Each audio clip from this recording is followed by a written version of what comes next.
여러분 안녕하십니까? 복음반을 시작하겠습니다. 먼저 사무엘하 4장 1절부터 말씀을 읽겠습니다. 사울의 아들 이스보셋이 아브넬의 헤브론에서 죽었다 함을 듣고 손맥이 풀렸고 온 이스라엘이 놀라니라. 사울의 아들 이스보셋에게 군장 두 사람이 있으니 하나의 이름은 바하나요 하나의 이름은 레갑이라. 베냐민 족속 부에롯 사람 림몬의 아들들이더라. 부에롯도 베냐민 지파에 속하였으니 일찍 부에롯 사람들이 기따임으로 도망하여 오늘까지 거기 우거함이더라. 사울의 아들 요나단에게 쩔뚝발이 아들 하나가 있으니 이름은 무비보셋이라. 전에 사울과 요나단의 죽은 소식이 이스라엘에 올 때에 그 나이 5살이었는데 그 유모가 안고 도망하더니 급히 도망함으로 아이가 떨어져 절개되었더라. 부에롯 사람 림몬의 아들 레갑과 바하나가 행하여 볕이 쬐을 때쯤에 이스보셋의 집에 이르니 마침 저가 낮잠을 자는지라.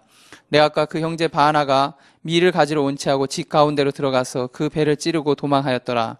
저희가 집에 들어가니 이스보셋이 침실에서 상위에 누웠는지라. 저를 쳐 죽이고 목을 베어 그 머리를 가지고 밤새도록 아라바 길로 행하여 헤브론에 이르러 다윗 왕에게 이스보셋의 머리를 들이며 고하되 왕의 생명을 헤아려 하던 원수 사울의 아들 이스보셋의 머리가 여기 있나이다. 여호와께서 오늘 우리 주 대신 왕의 원수를 사울과 그 자손에게 갚으셨나이다. 다윗이 부에롯 사람 림몬의 아들 레갑과 그 형제 바하나에게 대답하여 가로되 내 생명을 여러 환난 가운데서 건지신 여호와의 사심을 가리켜 맹세하노니 전에 사람이 내게 고하기를 사울이 죽었다 하며 좋은 소식을 전하는 줄로 생각하였어도 내가 저를 잡아 시글락에서 죽여서 그것으로 그 기별의 갚음을 삼았거든. 하물며 악인이 의인을 그 집 침상 위에서 죽인 것이겠느냐. 그런즉 내가 저의 피 흘린 죄를 너희에게 갚아서 너희를 이 땅에서 없이 하지 아니하겠느냐 하고 소년들을 명함에 곧 저희를 죽이고 수족을 배로 헤브론 목가에 메어 달고 이스보셋의 머리를 가져다가 헤브론에서 아브넬의 무덤에 장사하였더라. 12절까지 말씀을 읽었습니다. 여러분과 같이 이렇게 복음반을 하게 됐는데요. 복음의 기초는 은혜입니다. 사람들이 은혜라는 단어를 참 좋아하는데요. 우리가 이 복음반을 하면서 가장 많이 나오는 단어가 이 은혜가 아닐까 싶습니다. 정말 이 성경의 기초이기도 하고 복음의 기초이기도 한 은혜인데 이 은혜라는 것은 내게 없기 때문에 있는 자의 것을 그대로 받아들이는 것이 은혜입니다. 그래 그대로 흘러받는 것이 은혜라고 할 수 있는데요. 그 있는 자의 계획과 그 있는 자의 배려에 의해서 없는 자가 그대로 받아들이는 그 세계가 은혜인데 성경 속에 몇몇 나타난 인물들을 통해서 여러분들이 은혜 가운데 묻혀져 있는 또 성경 속에 숨겨져 있는 그 복음의 비밀들을 같이 이렇게 이야기를 나누고 싶습니다. 얼마 전에 어떤 책을 읽었습니다. 어떤 한 꼬마가 있었는데요. 근데 이 꼬마가 자기를 보니까 너무 못난 거예요. 자기 집 배경을 봐도 자기 아버지가 그렇게 훌륭한 분도 아니고 또 아버님께서 그렇게 돈이 많은 부자도 아니고 좋은 관직에 있는 분도 아니고 자기 자신을 보니까 너무 못난 거예요. 주변에 자기 또래 같은 친구를 봤을 때 아버님께서 이렇게 관직에 있는 분도 있고 또 훌륭한 그런 어떤 분들도 많고 또 돈이 많은 부자도 많고 자기하고 너무 비교가 되는 거예요. 그래서 내가 더 이상 배우면 뭐 하겠냐. 내가 이렇게 못났는데 나 같은 사람은 그냥 막 살아도 될 거야.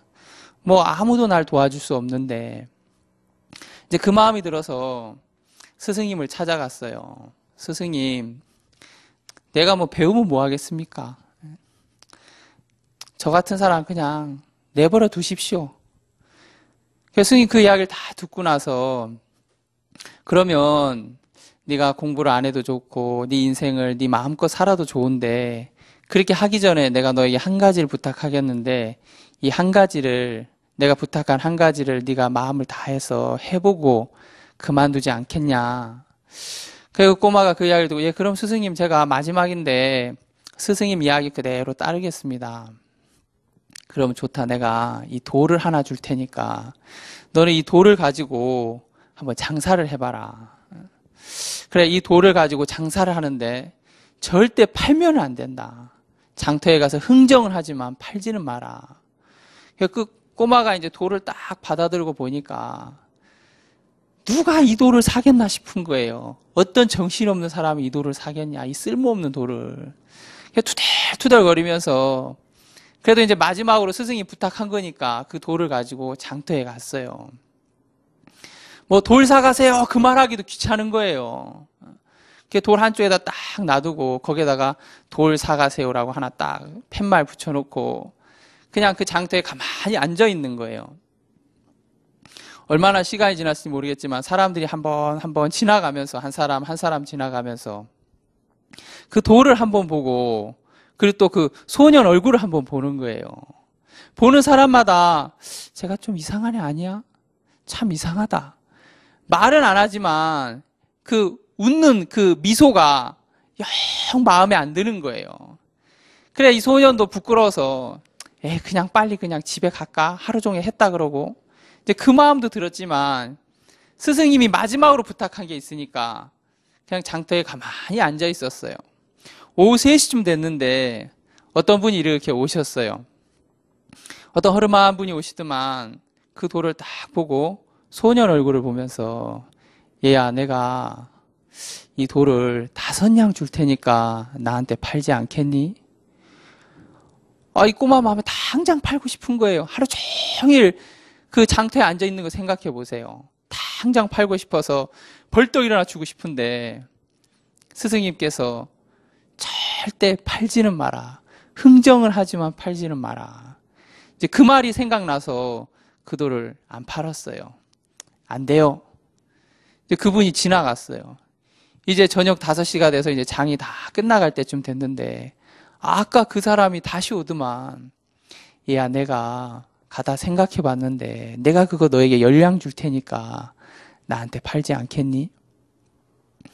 꼬마가 그 이야기를 듣고 정말 팔고 싶은데 스승님 이야기가 생각나서 안 돼요 그러면서 그걸 돌을 가지고 이제 스승님에게 왔어요. 그래 오늘 하루 어땠니?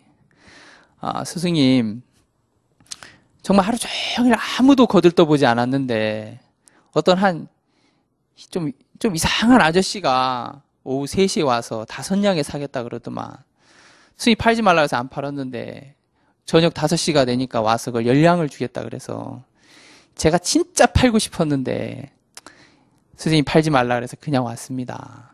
그래 잘했다. 그러면 내일은 이 돌을 가지고 저 시내 보석상에 한번 가져가 봐라. 그래서 이제 꼬마가 마지막 부탁이니까 그러면서 이제 그 돌을 가지고 시내 보석상에 갔어요. 허름한 보석상에 가서 그 돌을 딱 주인에게 보여줬는데 주인이 그 돌을 유심히 보면서 야 내가 이 돌 너한테 100냥 줄 테니까 나한테 팔아라. 100냥이요? 안 돼요. 그래? 그럼 내가 너에게 200냥 줄게. 하여튼 안 돼요. 그러면서 그 돌을 다 가지고 나왔어요. 그래서 소년이 나오면서 저 아저씨 참 이상하다. 세상에 이 돌을 200냥 주려고 그러다니 참 희한한 아저씨네. 그리고 이제 와서 또 스승님한테 그 이야기를 쭉 했어요. 스승님께서 그 이야기를 다 듣고 나서 그러면 내일은 저 큰 도시에 가서 아주 큰 보석상에 가서 이 돌을 가지고 한번 가서 흥정을 해라. 흥정을 하지만 절대 팔지는 마라. 그래 꼬마가 이제 그 다음날 돌을 가지고 정말 큰 시내 중심되는 보석상에 갔어요. 그 보석상 가서 그 돌을 딱 내미니까 보석상 주인이 그 돌을 유심히 보더만 야 내가 이거 보니까 참 귀한 돌 같은데 내가 너에게 10,000냥을 줄 테니까 나한테 팔아라. 진짜 이 꼬마 마음에 막 팔고 싶은 거예요. 야, 이 10,000냥이 어디야? 근데 스님께서 팔지는 마라 했기 때문에 안 돼요. 그럼 내가 너에게 20,000냥 줄게. 안 돼요. 그러면서 돌을 탁 빼앗았어요. 그럼 도대체 얼마를 줘야 되니? 하여튼간 안 돼요. 그래서 그 돌을 가지고 스님에게 돌아왔어요. 스님이 그 꼬마에게 그 돌을 볼 줄 아는 주인을 만나면 제대로 그 돌을 못 보는 주인에게는 그 돌은 그냥 길거리의 돌이지만 그 돌의 값어치를 정확하게 아는 주인을 만나면 그 돌은 10,000냥, 20,000냥, 3만 양, 10만 양의 값어치가 있는 돌이야. 내가 참 많은 학생들을 만났지만 너는 너 자신을 그냥 길거리 하나의 돌과 같이 여길지 모르지만 너는 3만 양, 5만 양, 10만 양의 값어치가 있는 너무 아름다운 돌이야. 이 스승님 마음에는 그 어린 학생이, 어린 제자가 정말 3만 양, 10만 양의 값어치가 있는 너무 아름다운 보석이었어요. 왜 그랬냐면 다른 학생들은 스승님이 이야기해도 그 이야기가 학생 마음에 그대로 안 들어가는 거예요. 자기가 잘난 게 있고 똑똑한 게 있고 지혜로운 게 있으니까 자기 생각에 맞을 때는 스승님 이야기를 받지만 자기 생각에 맞지 않을 때는 그 아이가 그 스승님의 이야기를 거부하는 거예요. 근데 스승님이 그 소년과 많은 세월을 보냈는데 이 소년을 보니까 가진 것도 없고 또 어떤 크게 배운 것도 없고 그렇다고 집안 배경이 크게 좋은 것도 아닌데 이 소년의 마음에 가장 아름다운 마음 하나가 있는데 스승님이 전해주고자 하는 그 마음을 그대로 받는 마음이 있는 거예요. 그래, 은혜는 내가 무엇을 막 하는 것이 아니라 내가 없기 때문에 있는 자의 그 계획과 배려로 말미암아 그 있는 자가 베푸는 것을 그대로 받아들이는 게 은혜거든요. 우리에겐 의가 없어요. 우리에겐 거룩함도 없고. 그래서 사람들이 매일 교회 나가서 하나님 내가 이런 죄를 졌습니다. 용서해 주십시오 하면서 매일 그렇게 우는데 정말 우리 속을 보면 거룩한 것도 아름다운 것도 귀한 것도 없는데 우리가 없기 때문에 있는 자 대신 하나님의 그 섭리와 계획 속에서 하나님이 우리에게 주고자 하는 그 배려하는 마음이 있는데 그 배려하는 마음 속에서 하나님이 주시는 세계가 있어요. 그 하나님이 주시는 세계를 그대로 받아들이는 것이 은혜라는 거죠. 그래, 이 꼬마가 선생님의 마음을 그대로 받아들이는 것처럼 여러분들이 하나님의 마음 속에 있는 여러분을 향한 계획과 여러분을 향한 섭리와 또 하나님이 베풀고자 하는 그 배려하는 마음이 있다는 겁니다. 성경 속에는 그 이야기가 참 많이 숨겨져 있습니다. 그 하나님이 베풀고자 하는 그 마음을 받아들이는 거예요. 창세기에 보니까 노아에 대해서 이야기하면서 하나님이 세상을 이렇게 봤을 때 세상이 죄악이 관영하고 사람들의 그 마음의 생각하고 계획하는 바가 어려서부터 항상 악하다 그랬습니다. 그래, 하나님이 인간 지었음을 한탄하셨는데 그래서 하나님이 이 세상을 다 쓸어버리기로 했어요. 그때 성경 창세기는 이야기하기를 그러나 노아는 여호와께 은혜를 입었더라. 노아의 사적은 이러하니 노아는 의인이요 당세의 완전한 자라 그랬습니다. 하나님 눈에 이 세상을 다 쓸어버려야 됐지만 정말 악한 세상이었는데 노아가 하나님의 그 숨겨진 마음속에 은혜를 발견했을 때 영어 성경에 보니까 하나님의 눈에 있는 은혜를 노아가 발견했다고 나오더라고요. 그래, 그 하나님 속에 노아를 향한 그 계획과 그 하나님이 노아를 향한 배려하는 마음이 있었다는 거예요. 그것을 그대로 받아들인 노아를 성경은 의인이라 그랬어요. 로마서 3장 24절에 하나님의 은혜로 값없이 의롭다 하심을 얻은 자 되었느니라는 말씀이 있습니다. 그래, 그 하나님의 은혜를 그대로 받아들이면 값없이 의롭다 하심을 얻는 거예요. 이 성경 속에는 그런 하나님의 마음이 곳곳에 숨겨져 있는데 우리가 여러분과 이제 제가 그 성경 속에서 숨겨져 있는 그 이야기들을 하나 둘씩 꺼내보면서 하나님 우리에게 주고자 하는 마음의 세계들을 이렇게 배워나가고 싶은 마음이 있습니다. 얼마 전에 저희 그 어머니께서 이렇게 전화가 왔어요. 한 4개월 전이라고 생각되는데요. 얘야, 내가 일을 하다가 이렇게 쓰러졌는데 네가 좀 와줘야겠다. 너도 알다시피 이렇게 나를 병원에 데리고 가줄 사람이 너밖에 없는데 네가 좀 와서 나를 좀 병원에 데려가 줬으면 좋겠다. 내가 너무 어지럽다. 그래, 저희 어머니가 이렇게 쓰러지신 거예요. 저는 지금 이렇게 강남교에 있고요. 저희 어머님 이제 성남에 사시는데, 그래 이제 저희 어머니를 모시러 갔어요.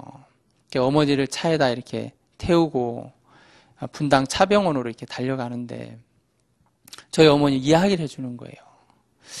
그래, 한 2달 전에 그러니까 저한테는 외갓집이죠. 저에게는 저희 어머니 집에 그 바로 옆집에 한 아주머니가 있었는데 그 아주머니가 건강하게 일을 참 잘하신 분인데 하루아침에 어느 날 갑자기 쓰러지셨다는 거예요. 근데 꼭 그 증세가 저희 어머니랑 너무 똑같은데 그분이 그렇게 쓰러지고 나서 이렇게 중풍으로 한 달 정도 계시다가 세상을 떠나셨다는 거예요. 그래서 저희 어머니 마음에 야, 내가 이러다가 중풍이 오고 내가 이러다 죽는 게 아닌가. 이제 어머니 마음에 그 마음이 오셨어요. 그래서 저도 이제 어머니 모시고 차병원에 가는데 제 마음도 막 속에서 타더라고요. 저희 어머니는 구원 안 받으셨어요, 아직. 제가 고등학교 1학년 때 구원을 받았는데, 그래서 제가 이제 고등학교 1학년 때 구원을 받았을 때 저희 어머니 아버님이 하시는 이야기가 철없이 그냥 이렇게 학교 공부만 하던 학생을 교회에서 좋은 얘기만 해가지고 싹 뺏어갔다 그러면서 저희 아버지하고 어머니는 이렇게 교회를 참 싫어하셨거든요. 제가 교회 나가는 것도 참 싫어하시고. 어머니 그게 아니에요. 어머니 아버지도 구원 받으시면 마음이 바뀌어져요. 구원이 뭐야? 줄래면 10원 주지. 이제 저희 아버지도 그러시고 저희 어머니도 그러시고 전혀 하나님에 대해서 이렇게 관심이 없으시고 그러신 분인데 그래 이제 어머니 그렇게 이제 쓰러지셨는데 제가 그 어머니를 모시고 가는데 마음에 저도 참 타더라고요. 우리 어머니 이렇게 떠나면 안 되는데 그래 이제 차를 몰고 가면서 하나님 저희 어머니 불쌍히 여겨주세요. 제가 이렇게 구원을 받고 복음 안에 있는데 하나님께서 어미새가 그 알을 품거든 그 어미새와 알을 같이 취하지 말라 그러지 않았습니까? 하나님 제가 이 복음의 일 가운데 있는데 저희 어머니 물론 마음 낮춰서 구원받는 것도 중요하지만 이렇게 맛만 보여주시고 저희 어머니에게 큰 병이 없었으면 좋겠습니다. 이제 기도하면서 이제 모시고 갔는데 이제 응급실에 갔어요. 응급실에 딱 누워 계시는데 너무 표정이 어두우신 거예요. 정말 그 수심 속에 근심 속에 두려움 속에 가득 잡혀 있는 어머니 모습을 처음 봤거든요. 그래서 이제 응급실에서 그 엑스레이 촬영도 하고 몇몇 가지 이제 검사도 하고 그랬는데요. 그래서 이제 검사가 결과가 좀 있으니까 바로 나오더라고요. 그래서 이제 그 의사하고 직접 만나서 상담도 하고요. 근데 이제 의사 선생님이 너무 감사한 게 이 사람 귀에는 평행을 유지하는 감각 기관이 있는데 그 기관이 이렇게 가끔 손상이 온다는 거예요. 뭐 특별히 이렇게 사고를 당하거나 맞았거나 그러지 않아도 가끔 노화에 의해서 손상이 오는데 그 증상인 것 같다 하시면서 며칠째 약을 주고 괜찮을 거라고. 그게 정말 저희 어머니 지금 괜찮거든요. 근데 제 마음에 참 하나님께서 우리 어머니에게 경고하신다 싶은 마음이 드는 거예요. 그리고 나서 또 있는데 이번 한 달 전에는 저희 아버지한테 전화가 왔어요. 얘야, 내가 아무래도 이상하다. 내가 아무래도 암인 것 같다. 내가 이렇게 개인병원에 갔는데 피 검사를 해보니까 이 수치가 이게 암에 가까운 수치인데 종합병원에 가보라 그래서 내가 종합병원에 갔다. 그 종합병원에 가니까 의사 선생님들이 아이고 어르신 이거 아무래도 좀 안 좋은데 조직 검사 한번 해봐야겠습니다. 그래 이제 조직 검사를 이제 했는데 이제 내일이 결과를 보러 가는 날인 거예요. 이제 그 당시 그 내일이요. 결과를 보러 가시려고 하니까 아버님 마음에 두려운 거예요. 이제 저한테 전화해서 야 창영아, 너 나랑 좀 같이 좀 갈 수 없냐? 너 바쁘지만 좀 시간 좀 내라. 이제 아무리 바빠도 시간 만들어야 되잖아요. 이제 아버님 모시고 또 이제 차병원에 또 갔어요. 저희 가족이 차병원하고 인연이 많은 것 같은데요. 이제 아버님 모시고 분당병원 차병원 이렇게 가는데 아버님 이제 잠을 못 주무시고 너무 아프니까 한 1시간을 못 앉아 있는 거예요. 그래서 남들 다 자는 시간에 그 일어나셔가지고 그 공원에 계속 돌아다니시다가 또 들어오시고 또 조금 있다가 또 아프니까 또 일어나서 또 돌아다니시고 그러면서 아버님 마음에 야 내가 이제 암이구나. 내가 이제 죽는구나. 이제 그 마음이 그대로 오셨더라고요. 그 마음이 그대로 왔더라고요. 그래서 이제 그날 딱 갔는데 저희 아버님이 이게 뭐 이렇게 뭘 막 메모한 종이를 저한테 딱 주는 거예요. 이 종이가 뭔가 하고 딱 봤는데요. 그 종이에 보니까요. 정확한 병명이 뭡니까? 이 병은 수술하면 완치될 확률이 몇 프로입니까? 수술 후에 얼마 동안 입원해야 됩니까? 수술 비용은 얼마입니까? 그래, 이 병에 걸리면 치사율은 몇 프로입니까? 이제 그 내용을 한 10가지 정도 되는 내용을 아버님께서 쭉 적었어요. 그러시면서 하신 이야기가 얘야 내가 아무래도 의사가 나보러 암이라고 얘기하면 내가 충격을 받아서 이런 질문 못할 것 같은데 네가 옆에서 이 질문 좀 자세하게 좀 해줘라. 그래서 예 아버지 알겠습니다. 그래서 이제 그 질문 한 종이를 요 가슴에다 딱 넣고 병원에 갔어요. 정말 아버님 마음에 죽음이 이렇게 왔더라고요.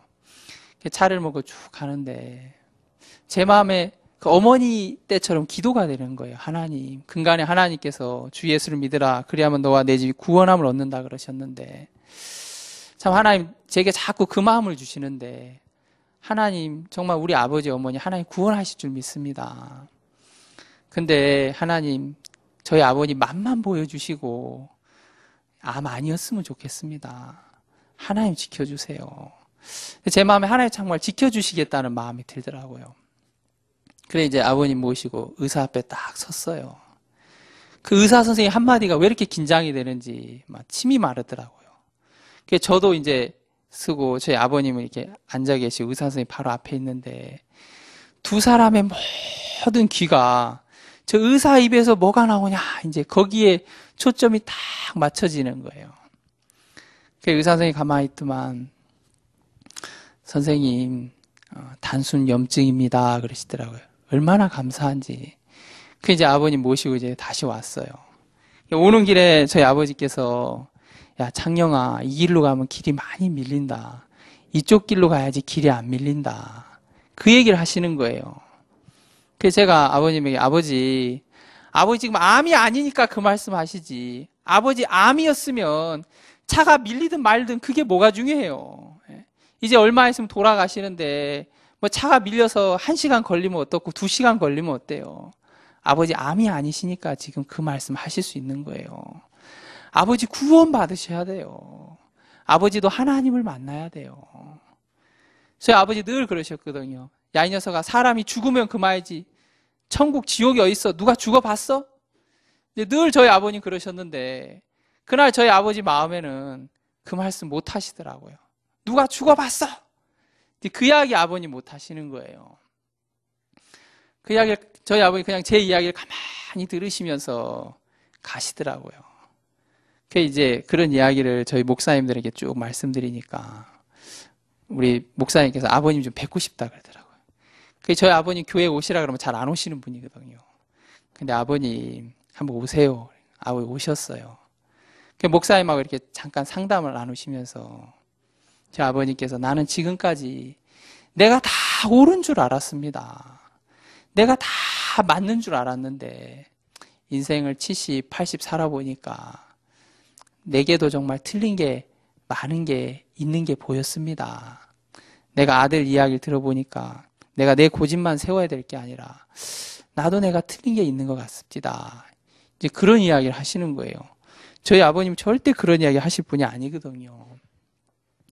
인생을 살다 보면 정말 인생을 살다 보면 하나님이 인생 속에 내가 하나님의 은혜가 필요한 사람이라는 걸 정말 가르쳐주는 때가 있어요. 저는 오늘 사무엘하 4장을 봤습니다. 우리 4장 1절을 한번 보겠습니다. 4장 1절에 사울의 아들 이스보셋이 아브넬의 헤브론에서 죽었다함을 듣고 손맥이 풀렸고 온 이스라엘이 놀라니라 그랬어요. 예, 이 이스보셋이 뭘 들었습니까? 아브넬이 죽었다는 이야기를 들었어요. 이 이스보셋의 배경에 대해서 조금 이야기하고 싶은데요.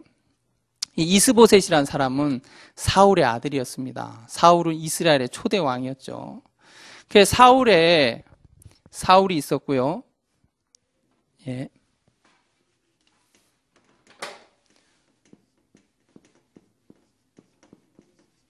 이렇게 사울이 있고요. 사울의 아들 이름이 이스보셋이었습니다.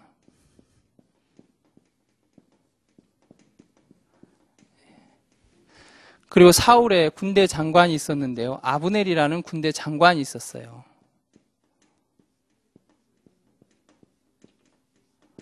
예. 보이시죠? 예. 아브넬은 이제 군대 장관이고요. 이스보셋은 사울의 아들이었어요. 사울은 이스라엘의 그 초대 왕이었고요.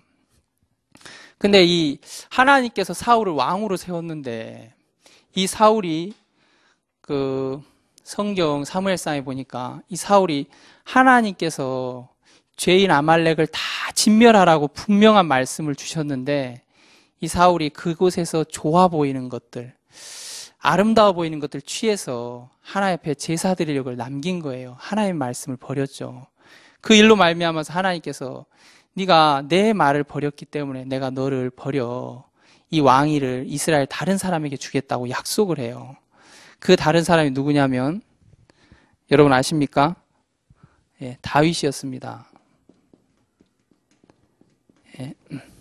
하나님의 계획 속에 하나님은 사울 다음의 왕을 다윗으로 세웠어요.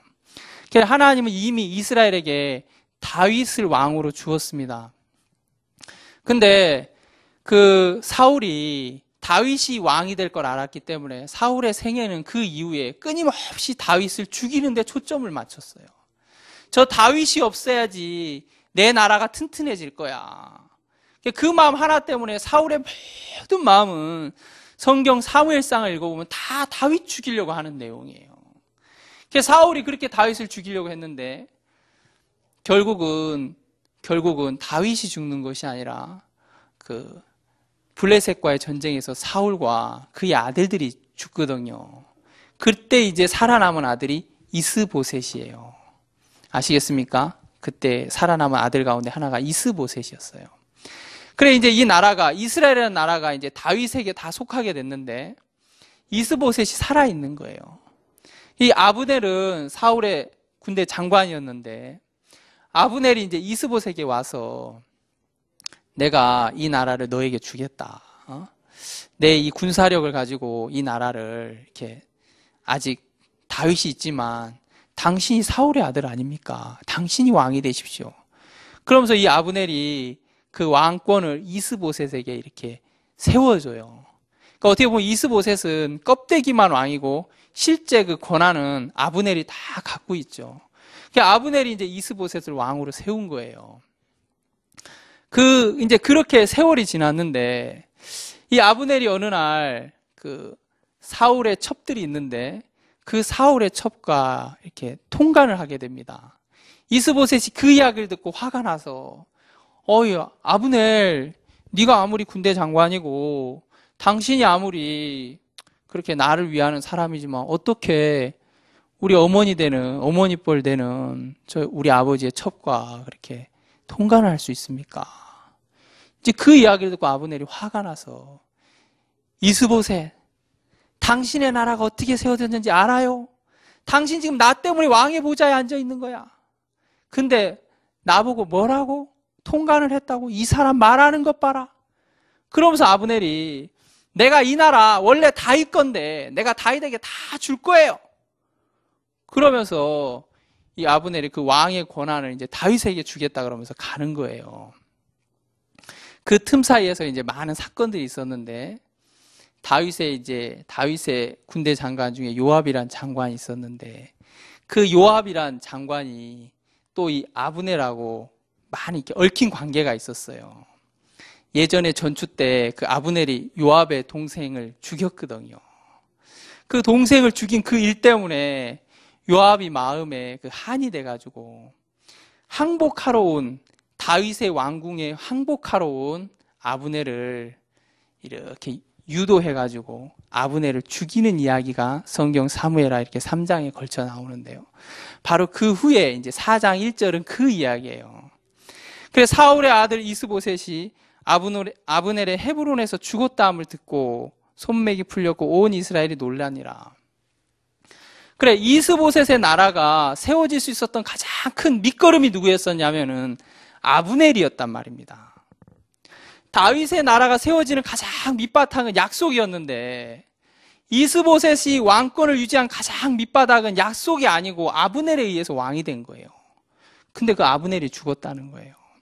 아브넬이 죽었다는 소식을 딱 듣는 순간 이스보셋의 마음에 손맥이 다 풀렸어요. 야, 내가 이제 왕위가 끝나는구나. 내 나라가 이제 여기서 끝나겠구나. 다윗이 이제 쳐들어오겠구나.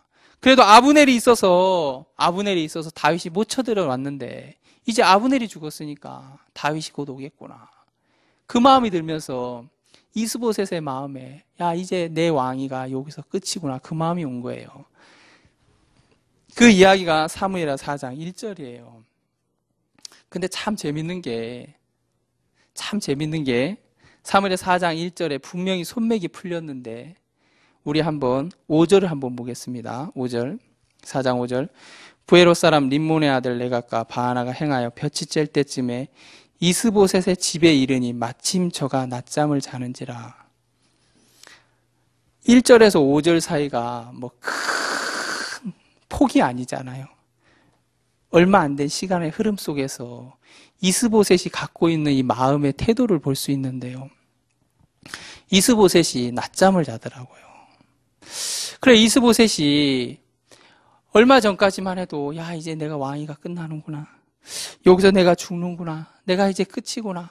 그 마음을 막 가졌는데 그가 얼마 지나지 않아서 자기 집에서 낮잠을 자는 거예요. 낮잠은 누가 잡니까?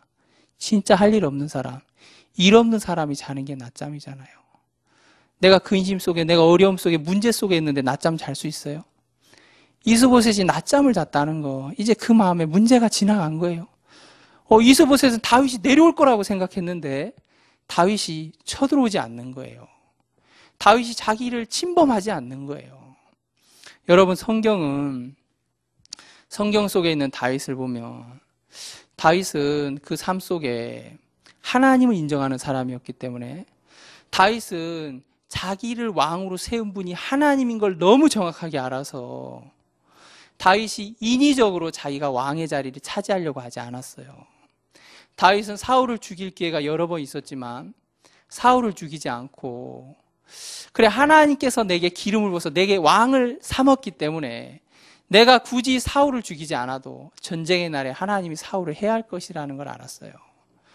그래, 다윗 마음에 분명한 하나님을 향한 약속과 믿음이 있었기 때문에 다윗은 사울의 집안을 누구도 죽이지 않았어요. 근데 이제 그 생각 때문에 다윗은 이스보셋도 해하지 않았어요. 오히려 사울을 죽여서 온 사람들이 상 받을 줄 알고 다윗에게 내가 다윗이요, 내가 사울을 죽였습니다 하면서 사울의 그 군복을 가지고 왔을 때 다윗은 오히려 그들을 이렇게 처형시키거든요. 그래, 이 다윗의 마음에는 하나님의 기름 부은 자를 해하는 걸 엄청 두려워하는 마음이 있었는데요. 그렇기 때문에 이 다윗은 이스보셋을 해하지 않더라고요. 이스보셋을 죽일 수 있는 너무 좋은 기회가 왔다는 거죠. 4장 1절에 아브넬이 죽음으로 말미암아 다윗이 쳐들어가면 이스보셋의 나라는 이제 끝나는 거예요. 원래 이스라엘은 한 나라잖아요. 한 나라. 지금 이스보셋이 왕이 됐기 때문에 다윗은 한 지파, 유다 지파의 왕이고 나머지 10지파는 이스보셋이 지금 관리하고 있거든요. 아브넬로 말미암아서 그 아브넬이 죽었단 말입니다. 그 아브넬이 죽었어요. 그 아브넬의 죽음으로 말미암아 이스보셋의 마음에 강한 두려움이 왔는데 그는 그 두려움 속에서 다윗이 쳐들어올 줄 알았는데 다윗이 안 쳐들어오고 아무 문제가 없으니까 괜찮네. 이렇게 살아도 되는가 보다. 뭐 다 이런 거지. 괜찮네. 그리고 이제 낮잠을 잔 거예요. 그게 참 이 성경이 참 놀라운 책인 게 이스보셋이 그렇게 낮잠을 자는데 누가 이스보셋을 죽이는가 보니까 바로 이스보셋의 가장 측근인 군장 두 사람이 레갑과 바하나죠. 레갑과 또 누굽니까? 군장 두 사람이 바하나요. 하나 이름 레갑이라고 그랬습니다. 예, 레갑과 바하나가 그 이스보셋의 가장 측근된 군장 두 사람이 그 낮잠 자는 그 이스보셋의 궁에 들어와서 그 이스보셋을 죽이더라고요. 죽이고 그의 목을 베서 다윗에게 가져가는 거예요. 이스보셋이 아브넬이 죽었을 때, 야, 이 왕의 자리가 내 자리가 아니구나. 이 자리가 내 것이 아니구나. 원래 이 왕의 자리는 다윗의 것인데 내가 아브넬에게 속아서 내가 이 자리에 있었네. 그 다윗을 보니까 다윗 속에는 은혜가 있는데 내가 그에게 가서 항복하면 정말 다윗이 나를 크게 대우할 텐데, 이스보셋의 마음이 왕의 자리에서 내려와서 다윗을 온 이스라엘의 왕으로 세웠다면 아마 이스보셋은 죽지 않았을 거예요. 여러분도 오늘 사무엘하 4장을 자세히 보면 아시겠지만 다윗의 마음속에 이스보셋을 향한 마음이 있는 거예요. 다윗의 마음속에 사울의 집안을 향하는 그 긍휼함이 있다는 거죠. 다윗은 사울도 이스보셋도 해하고자 하는 마음이 없었어요. 사무엘하 9장에 가면 오늘 이 말씀에 나오는 그 쩔뚝발인 무비보셋에게도 은혜를 베푸는 이야기가 사무엘하 9장에 가면 나오는데요. 정말 다윗의 마음속에는 사울의 집안을 향하는 그 은혜밖에 없었다는 거죠. 근데 이스보셋이 자기가 왕된 위치에 있을 때 그가 결국 가장 측근인 레갑과 바하나에 의해서 죽게 되더라는 거예요. 여러분, 정말 인생의 왕이 누굽니까? 사람들은 자기가 왕인 줄 알고 자기가 결정하고 살아요. 자기가 주인 돼서 산단 말입니다. 저는 정말 감사한 게 하나님께서 인생의 왕이 누군지를 분명히 보여주는 때가 있더라는 거죠. 제가 앞에서 저희 어머니 아버님 간증을, 저희 어머니 아버님에 대해서 잠깐 얘기를 드렸는데, 저희 아버지는 저희 아버님 인생의 왕이셨어요. 저희 아버님 인생의 주관자였어요. 야, 사람이 성실하게 살면 되는 거 아니야? 사람이 양심대로 살면 되는 거 아니야? 저희 아버님 늘 그러셨거든요. 그 아버님, 그의 성실히 사는 것도 중요하지만 아버님 사람 마음에 죄가 있잖아요. 아버지 구원을 받으셔야 돼요. 야, 누가 죽어봤냐? 그리고 뭐 죄 있다고 꼭 예수님 믿어야 돼? 오히려 교회 다니는 사람들이 더 죄 많이 짓더라. 늘 저희 아버님 마음에는 이제 그런 마음이 있으시니까 이제 구원이 이렇게 근처도 잘 안 가시더라고요. 그 아버지 죽으면 천국이 있고 지옥이 있어요. 천국 지옥이 어디 있어? 정말 그러셨던 분인데, 얼마 전에 이제 저희 아버님 그런 이제 물론 이제 암으로 판명이 안 났지만 암일지 모른다는 그런 어떤 일들을 당하시면서 저희 아버지도 그러고 저희 어머니도 그러시고 손맥이 풀리시더라고요. 제가 그걸 분명히 봤거든요. 제가 옆에서 병원 침대에 이렇게 누워있는 어머니 모습을 봤는데, 오늘 이스보셋이 손맥이 풀렸던 것처럼 저희 어머니의 손맥이 다 풀렸더라고요. 얼마 전에 저희 아버님 손맥이 다 풀리셨더라고요. 뒤에 이렇게 의자에 앉으셔서 제가 차를 몰고 가는데 그냥 죽음이 그 마음에 그대로 오시는 거예요. 너무 약한 거예요. 사람이 강한 것 같지만 진짜 약하더라고요. 사람이 대단한 것 같지만 죽음 앞에서 너무 약한 거예요. 인생의 왕이 누굽니까? 아브넬이 이스보셋을 왕으로 떠받들어 준 것처럼 악한 사단이 사람들의 마음을 높은 보좌 위에 앉혀놓은 거예요. 네가 주관자야. 네가 왕이야. 네가 잘하면 돼. 악한 사단이 사람들의 마음을 다 왕의 보좌에 높여놨다는 거죠. 우리 이사야 14장을 한번 보겠습니다. 성경 이사야서입니다. 이사야 14장 12절부터 제가 읽어보겠습니다. 너 아침의 아들 계명성이여 어찌 그리 하늘에서 떨어졌으며 너 열국을 엎은 자여 어찌 그리 땅에서 찍혔는고 내가 네 마음에 이르기를 내가 하늘에 올라 하나님의 뭇별 위에 나의 보좌를 높이리라. 내가 북극 지폐 산 위에 자정하리라. 가장 높은 구름에 올라 지극히 높은 자와 비기리라 하도다. 예, 이 이야기는 그 바벨론에 대한 이야기인데요. 하나님께서 이스라엘의 악함 때문에 이스라엘을 징벌하기 위해서 하나님은 주변의 많은 나라를 흥하게도 하고 쇠하게도 하는데, 그때 이제 바벨론이라는 새로운 그 왕국이 형성됐어요. 지금의 이라크죠. 그래, 이 바벨론 제국이 형성되면서 그 바벨론이 예루살렘에 침략해서 예루살렘에 있는 모든 유대인들을 흩트고 그 중동 지역에 있는 많은 나라를 정복한 이야기가 있는데요. 성경 이사야 14장은 그 바벨론에 대해서 얘기하는 거예요. 그 바벨론에 그 제국이 세워질 수 있었던 가장 큰 밑바탕은 하나님이었다는 거죠. 하나님이 이스라엘을 징벌하기 위해서 그 나라를 세운 거예요. 근데 그 바벨론 제국의 마음에, 그 왕들의 마음에, 야, 내가 이렇게 잘했어. 이제 그 마음이 든 거예요. 이 이사야 14장은 그 바벨론 제국을 통해서 사단의 정체를 얘기하는데요. 14장 12절에 너 아침의 아들 계명성이요 하는 이 계명성은 새벽별, 바로 그 바벨론을 얘기하는데, 그 바벨론에 대해서 얘기하면서 가장 높은 구름 위에 올라 지극히 높은 자와 비길이라 하도다 그랬어요.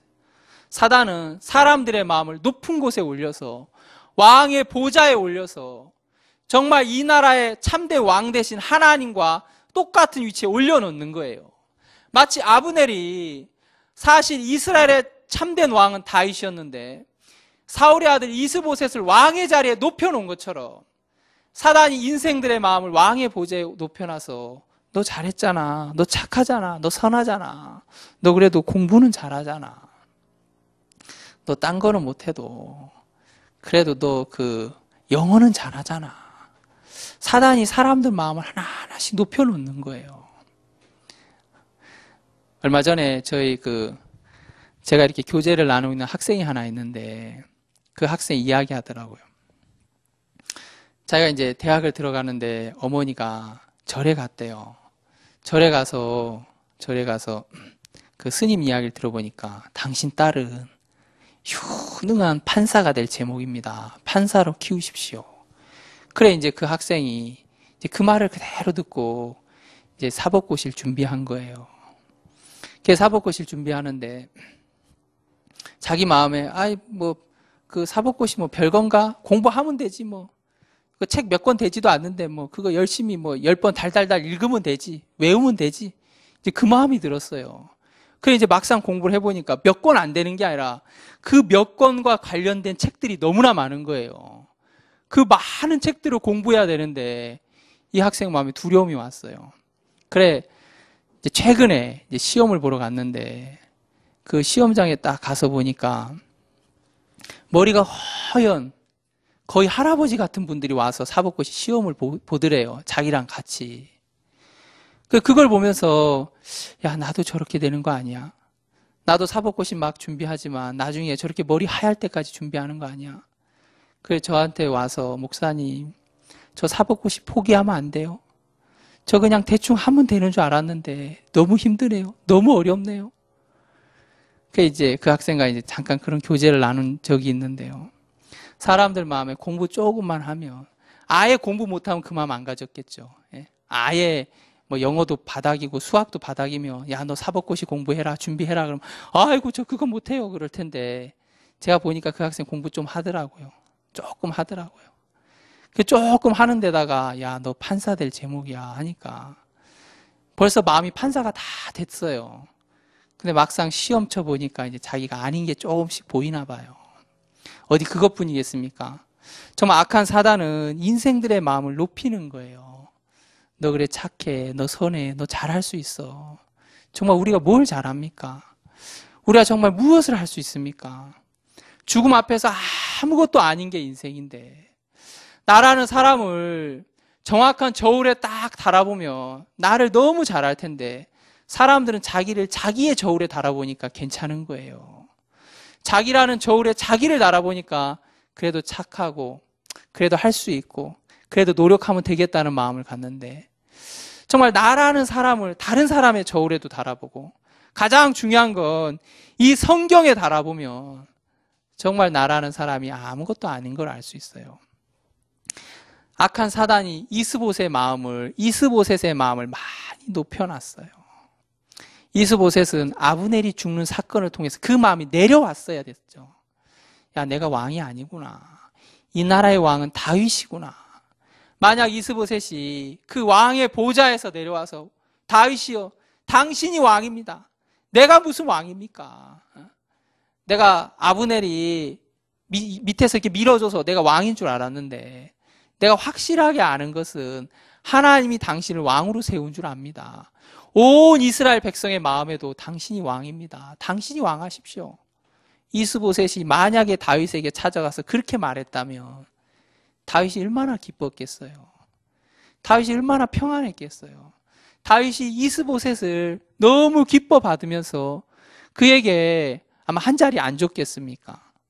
근데 이스보셋은 아브넬에게 속아서 자기가 왕인 줄 알았고, 결국 또 아브넬이 죽었을 때 그의 손맥이 풀렸지만 자신에게 아무 일이 없는 걸 보면서 이스보셋의 마음에 이래도 되겠다. 내가 그냥 이렇게 살면 되지. 그 마음 하나가 이스보셋을 망하게 하더라고요. 정말 이스보셋을 무너뜨리더라는 거죠.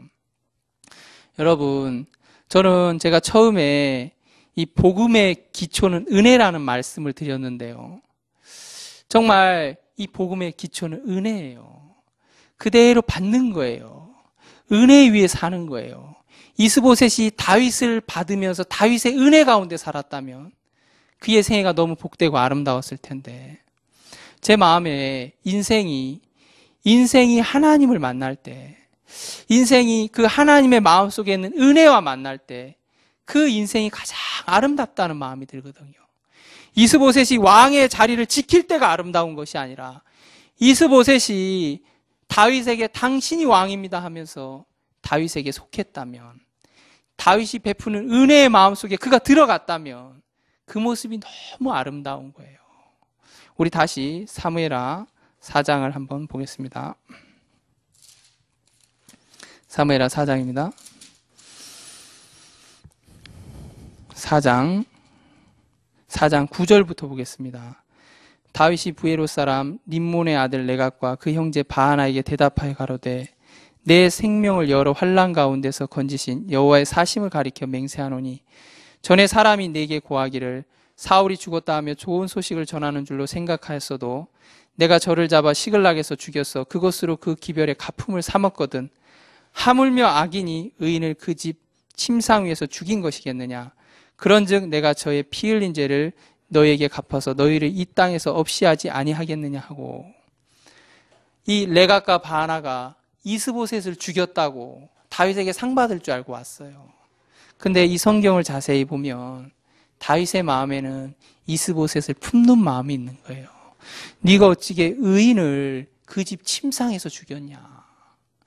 다윗의 마음에는 이스보셋이 의인이었고 다윗의 마음에는 이스보셋을 품는 마음이 있었다는 거예요. 우리가 하나님의 마음에 들어가 보면 우리를 품는 하나님의 마음이 있어요. 우리를 향한 하나님의 섭리가 있어요. 여러분들 이 성경 안에서 그 섭리를 발견하면 여러분이 그 섭리 안에서 쉴 수 있는 거예요. 정말 하나님의 계획 안에서 쉴 수 있단 말입니다.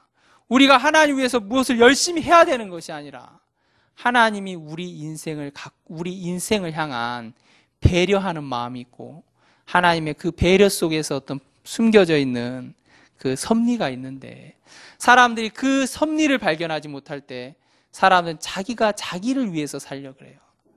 자기가 자기 인생을 위해 보려고 그러고 자기가 자기 신앙을 위해 보려고 그러는데 그것이 그 사람을 다 무너뜨리더라는 거죠. 내가 참 아무것도 아닌 인생이고 내가 주의 긍휼하심이 아니면 정말 아무것도 아닌 인생인 게 보여졌을 때, 내가 왕된 그 보좌에서 내가 내려오는 그 순간 예수님이 내 마음에 왕이 되는 거예요. 그분이 왕이 됐을 때 그분이 우리에게 주는 게 있어요.